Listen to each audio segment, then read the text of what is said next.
just before also letting Mrs. Novak say you a few words, we had a few concluding messages maybe we wanted to share with you with ALDREN. This will be very fast, very synthetic, but I guess we will have opportunity again to discuss it on cocktail.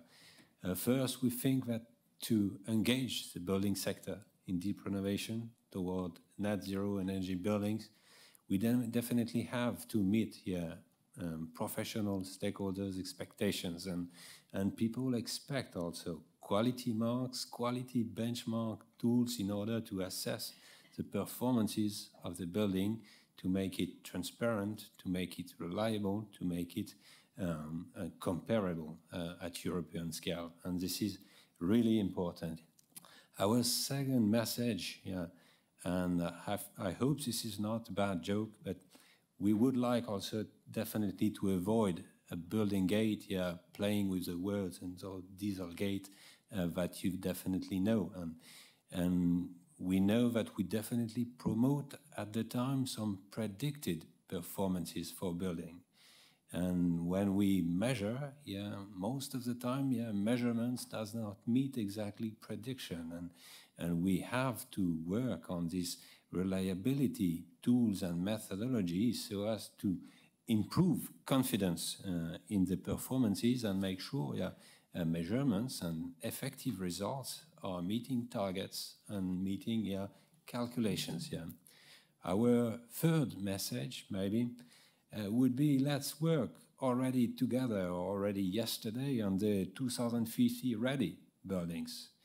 And this is something we try to contribute to within ALDREN, setting roadmaps for the deep renovation towards the targets we will have in 2050. And this is effectively very, very important to prepare today these ambitious targets, preventing also the locking and famous locking effect of the first step that is blocking the next action. So pathways and roadmaps and passports have to be also structured in a way they preserve potential for future action.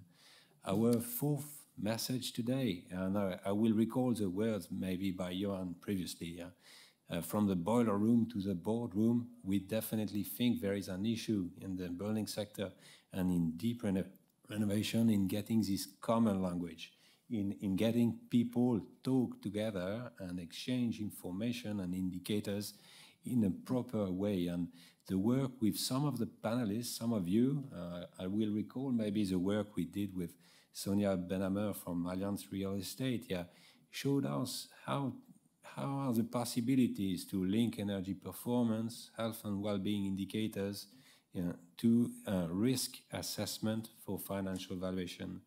And the cooperation in between the different communities is something very touchy, and we are not supposed to replace the work done by the others, but just to provide the proper information so that financial analysts can then take into account these topics in their work. And our fifth message, if you allow me, would be also recalling that maybe for today and tomorrow, European funds could be even more linked to European methods and tools. We all have in mind the Green Deal that is supposed to be a very structuring policy, and Paul mentioned also the renovation waves, and we think financing and lending could be more and more linked also to a taxonomy based on European benchmark tools and methods for which we work and for which also Parliament and Commission work.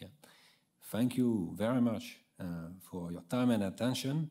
I apologize, this was maybe too short, but I'm sure we will get more time to discuss it at cocktail. Mrs. Novak, thank you again for welcoming us all today, this afternoon at Parliament.